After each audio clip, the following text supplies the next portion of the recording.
A curiosidade é uma das coisas mais bonitas que existem. Ela faz a gente explorar, descobrir, perguntar. Foi a curiosidade que fez o ser humano atravessar os oceanos, olhar para as estrelas e tentar entender mundos que ninguém nunca viu. Quando somos crianças, a curiosidade transforma o impossível em aventura. Uma porta fechada vira um mistério, uma floresta vira um universo e o desconhecido? Bom, ele parece mágico. Mas existe uma coisa sobre a curiosidade que quase ninguém percebe. Ela também faz a gente abrir portas que talvez devessem continuar fechadas. Porque às vezes é o desejo de descobrir a verdade que pode nos levar para lugares das quais a gente não consegue voltar. E talvez esse seja o verdadeiro coração desse filme que estou prestes a compartilhar com vocês. Opa, salve rapaziada, eu sou o Mask. E faz muito tempo que não me deparo com uma obra que me desse aquela sensação de quentinho no coração. Aquele sentimento que eu tinha lá na época dos filmes da Disney. E hoje eu quero compartilhar esse achado incrível com vocês. Apesar de muita gente já estar falando desse filme, caso você ainda não tenha assistido, eu recomendo que volte depois. Porque sim, esse vídeo vai ter spoilers. Então, chega de enrolação, vem comigo. Porque hoje a gente vai entrar em uma história mágica, cheia de personagens incríveis, mas que também esconde uma mensagem muito mais profunda do que parece. E no meio dessa fantasia toda, talvez exista um dos personagens mais interessantes que a Netflix criou nos últimos tempos se tratando de animações. No início do filme, nós já somos presenteados com um verdadeiro show de animação. As texturas, as cores, os efeitos, a fluidez de cada cena, tudo aqui parece vivo. E apesar de lembrar muitos filmes de animações lançados nos últimos anos, como Mágica ainda consegue ter seu próprio charme.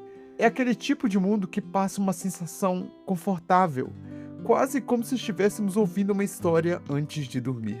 E é nesse mundo que conhecemos Ollie. Um personagem extremamente curioso, aventureiro e às vezes curioso até demais. Ollie quer descobrir, quer tocar, experimentar, entender. Para ele, o mundo inteiro parece um enorme mistério esperando para ser explorado. E sinceramente, é impossível não gostar dele logo nos primeiros minutos. Porque toda aquela energia infantil, aquele brilho nos olhos, faz a gente lembrar de como ele chegar no mundo quando tudo ainda parecia mais simples. Os pais percebiam a coragem que existia dentro dele, mas junto daquela coragem eles também tinham medo, porque algumas crianças nasceram para obedecer, mas outras nasceram querendo atravessar a floresta. E eles sabem que aquele espírito aventureiro um dia poderia levar o Ollie para um destino horrível.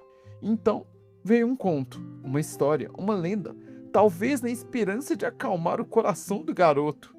E é aí que conhecemos o lobo. Uma criatura que dominava todo o vale através do medo. E quando algo ameaçou esse domínio, ele deixou de ser apenas um simples animal e se tornou o Lobo de Fogo. O filme nunca mostra exatamente tudo o que aconteceu naquela época, mas sinceramente, talvez isso seja a melhor parte. Porque o silêncio faz nossa mente imaginar coisas horríveis. Mortes, incêndios, destruição. O tipo de massacre que transforma uma criatura em uma lenda. E foi justamente isso que mais me impressionou nessa história. Ela não precisa mostrar o horror o tempo inteiro, você consegue sentir ele ali.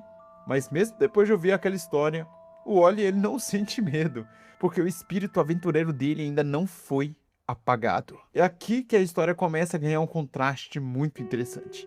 O pai de Ollie vive desconfiado, ele teme a outras espécies, tem medo do desconhecido, está sempre alerta. Enquanto seu filho é exatamente o contrário. Ele confia, se aproxima, quer conhecer, e talvez esse seja o verdadeiro motivo do pai tentar apagar aquela parte do filho. Isso deixa uma pergunta muito interessante no ar. Será que o pai dele realmente estava errado? Porque chega um momento no filme em que o Ollie conhece outra espécie. Um pequeno pássaro perdido, confuso e inofensivo. E o detalhe mais bonito da cena é que eles nem falam a mesma língua. Mas mesmo assim, Ollie faz o que sempre faz, se aproxima. Ensina o pássaro a abrir uma vagem, compartilha comida, compartilha conhecimento. Na cabeça inocente dele aquilo não parece errado, Mas é justamente aí que começa o desastre. O pássaro aprende e depois chama os outros, e aos poucos e aquele lugar antes calmo começa a virar um verdadeiro caos. As árvores ficam tomadas, a comida desaparece, e a espécie do Wall-E começa lentamente a passar fome, porque os pássaros comem tudo que encontram. Pela primeira vez, a curiosidade do nosso pequeno Wall-E não trouxe descoberta, ela trouxe consequências. E aqui o filme começa a ficar surpreendentemente pesado, porque pela primeira vez a curiosidade de Wall-E machucou alguém, e o pior, machucou justamente aqueles que ele mais amava. E o filme deixa muito claro o que começa a passar na cabeça dele: culpa. Aquele peso horrível de perceber que suas escolhas tiveram consequências, porque agora a sua espécie tá passando fome.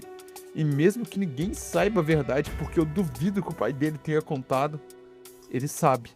E sinceramente isso deve destruir alguém por dentro, porque imagina olhar todas ao seu redor sofrendo e carregar sozinho a resposta para aquilo tudo. Talvez toda a vila culpe os pássaros, talvez culpe a natureza, talvez culpem o azar. Mas no fundo, o único que conhece a verdade é Wall-E e seu pai. E talvez isso mude completamente a relação dos dois. Aquele olhar de vergonha, de nem conseguir olhar no rosto do filho, é de partir o coração. O medo do pai deixou de parecer paranoia e começou a parecer experiência. O filme ele mostra uma coisa muito real. Às vezes, bondade sem cuidado também pode causar destruição. Às vezes, confiar demais abre portas erradas. Às vezes, ajudar alguém também pode trazer consequências. Isso não transforma Wall-E em alguém ruim, só transforma ele em alguém que, apesar de ser um animal, se torna humano. Porque crescer também é isso, é perceber que nossas escolhas afetam outras pessoas ao redor. E durante boa parte do filme, o Wall-E carrega esse peso sozinho, como se a curiosidade dele tivesse destruído tudo. Mas o mais bonito é que mais pra frente ele começa a perceber outra coisa. Talvez nem tudo tenha sido ruim. E é aqui que o filme começa a brincar ainda mais com a ideia de empatia. Porque nesse mundo existem brotos mágicos. E dependendo do que você fala antes de comer, você literalmente se transforma em outra espécie. Mas não é só aparência, você ganha a capacidade de entender aquela espécie. Falar com ela, viver como ela. E ironicamente, Wall-E acaba se transformando justamente naquilo que mais temia. E sinceramente, essa parte é muito divertida. Porque agora ele precisa encontrar outro broto para voltar ao normal. Só que no meio dessa jornada, ele começa finalmente a conhecer o mundo além da visão limitada da própria espécie. E é aí que entram dois personagens muito importantes. A primeira é a Eve. No começo ela parece só aquele personagem teimoso que nunca admite que tá errada. E sinceramente, ela irrita um pouco mesmo, mas aos poucos o filme mostra que ela é mais do que isso. A família dela estava passando fome até encontrarem um pequeno filhote de coração nobre, que a ensinou a encontrar comida. E isso salvou completamente a espécie dela. E isso é muito louco. A tragédia da espécie do Wall-E virou a salvação da outra espécie. E o mais importante é que ela nunca tinha parado para pensar no outro lado. Para ela, eles não estavam fazendo nada de errado, eles só estavam sobrevivendo. E isso deixa o conflito muito bom, porque ninguém aqui parece realmente mal. Só existem espécies tentando sobreviver de formas diferentes. Mas o filme fica ainda melhor quando a Eve também acaba pegando o broto. E agora, os dois literalmente trocaram de lugar. O Wall-E precisa viver como ela, e ela precisa viver como ele. E aos poucos, os dois começam a entender as dores um do outro. E no meio disso tudo, temos provavelmente o personagem mais inesperado do filme, o Mowgli. Cara, esse peixe me lembrou muito o Perito de Gato de Botas a princípio. Ele parece só alívio cômico, alguém ingênuo, divertido, meio bobo, mas ao mesmo tempo ele é absurdamente carismático. Ele ajuda, dá direção, tem bons conselhos e toda vez que aparece, o clima do filme fica mais leve. Só que o mais impressionante é que o filme usa justamente o personagem mais inocente para esconder uma das coisas mais pesadas da história. Existe uma frase muito antiga sobre lobos na pele de cordeiro. E normalmente a gente imagina alguém claramente manipulador, mas na vida real, as maiores traições raramente parecem perigosas no começo. Elas parecem conforto, elas têm cara de amizade, de ajuda e de confiança. E é justamente isso que torna certos plots tão geniais. Enquanto o óleo começa a finalmente entender outras espécies, o filme silenciosamente também começa a preparar algo muito maior. Algo que estava ali desde o começo. Conforme o filme avança, a relação entre Ollie e Eve começa finalmente a mudar. No começo existia medo, desconfianças e diferenças, mas aos poucos os dois começam realmente a confiar um no outro. E talvez seja justamente aí que o Ollie toma uma decisão bem difícil. Foi ele que ensinou os pássaros a abrirem as piblets. Foi ele quem, sem querer, acabou levando sua própria espécie à fome. E sinceramente dá pra sentir o peso que ele carrega nessa cena. Porque durante metade do filme, você sente que ele tá sendo puxado pra baixo de alguma forma. Como se o que ele tivesse feito fosse um crime. Como se a bondade dele tivesse destruído tudo. Mas a Eve, ela nem sabe como reagir. Porque agora ela finalmente tenta entender o outro lado. Mas antes de continuar, por favor, se você ainda tá assistindo até aqui, se inscreve, gente, pelo amor de Deus. Eu tô quase chegando aos 100 inscritos e a sua inscrição me motiva muito nesse início de canal, só vai demorar um segundo e é de graça, poxa. Agora que você já fez isso, que eu tenho certeza que você fez, porque você é um cara extremamente gente boa, vamos voltar pro vídeo, beleza? Depois disso, os dois acabam se transformando novamente, agora em peixes. E aí que o Bog revela saber onde existem mais brutos.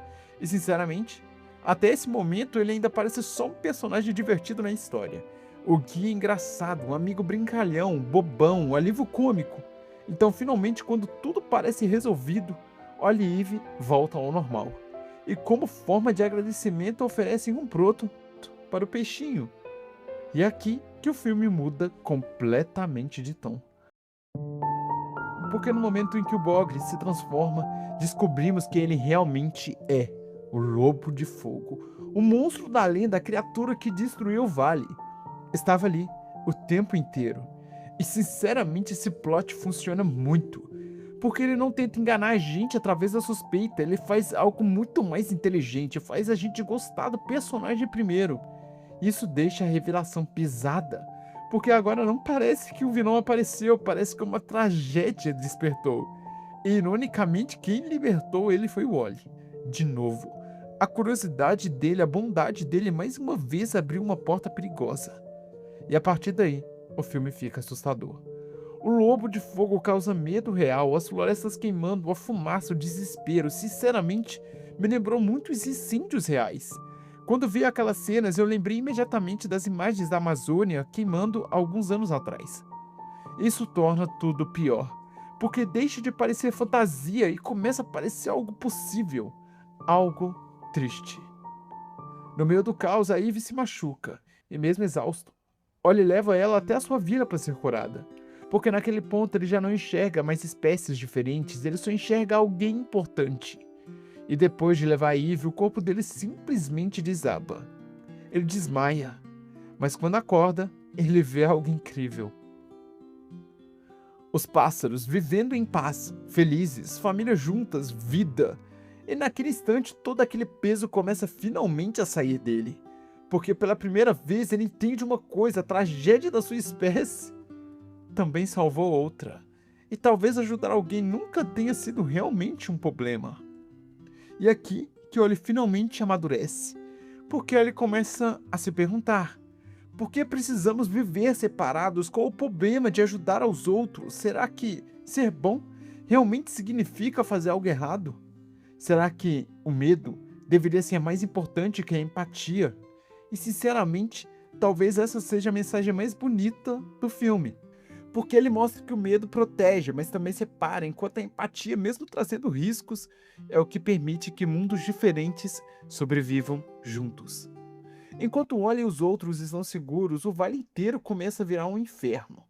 O Lobo de Fogo agora tá atacando o terror, e tudo aquilo que antes parecia mágico começa a lentamente desaparecer nas chamas. As espécies fogem desesperadas, o calor aumenta, as árvores queimam. E pela segunda vez não existem predadores, só vítimas. Vítimas de um lobo consumido pela própria dor. E sinceramente, essas cenas são muito pesadas visualmente, porque o filme faz questão de mostrar o medo. Os animais correndo, o caos, a fumaça cobrindo tudo. E naquele momento não importa mais qual espécie você é, todo mundo só quer sobreviver. E é justamente aí que Oli finalmente entende o que precisa fazer. Em vez de separar, ele une. Ele convence todos a ajudarem aos outros. E o lugar mais seguro naquele momento é a própria ilha dele, o pequeno lar, que antes vivia isolado pelo medo, agora vira abrigo. E cara, essa parte é muito bonita, porque o filme mostra algo simples. O medo separou aquelas espécies por anos, mas o desastre obrigou todas elas a se enxergarem como iguais. Não existia mais forte ou fraco, predador ou presa, todo mundo ali estava sofrendo. E quando Oli olha para seu pai pedindo ajuda, dá para perceber o quanto ele mudou. Porque agora ele não quer proteger só os seus, ele quer proteger a todos. E sim, o filme ainda entrega uma luta final muito boa. Oli se transforma em Teasel e enfrenta o Lobo de Fogo no meio daquele caos. E sinceramente, eu tava com saudade disso nas animações, de coragem, de deixar um vilão realmente morrer. Hoje em dia parece que muitas animações perderam esse peso. Sempre existe redenção ou uma desculpa, mas aqui não. O filme deixa algo muito claro, o Lobo de Fogo, ele acabou. Só que sinceramente, pra mim, faltou só uma coisa pra esse filme ser nota 10. Oli precisava ter morrido nessa luta. E eu sei, isso parece pesado, mas imagina a carga dramática disso. O garoto curioso que passou o filme inteiro carregando culpa, se sacrificando para salvar justamente aquele mundo. Seria muito incrível. Na verdade, seria devastador, né? Mas claro, o filme escolhe trazer ele de volta. E sinceramente, eu entendo de verdade. Porque, no fim, como mágica ainda quer ser uma história sobre esperança. E apesar de toda a destruição, o Ori deixou algo muito importante naquele vale: empatia. Agora as espécies se entendem mais, se ajudam mais e talvez essa tenha sido o verdadeiro poder da curiosidade desse pequenino. Se você gostou desse filme, comenta aí. E se você também discorda de tudo que eu falei e você não viu nada disso no filme, comenta também, vamos debater, vamos conversar. Eu quero ver o que você achou. Eu trouxe essa análise justamente porque senti magia de verdade vinda desse filme. Ah, como assim magia? Bom, talvez vocês também conhecem isso com outro nome. Carinho na hora de criar, boa vontade de escrever o roteiro e principalmente uma pitada de felicidade ao contar uma história. Bom, já vou indo. Um grande abraço e até a próxima.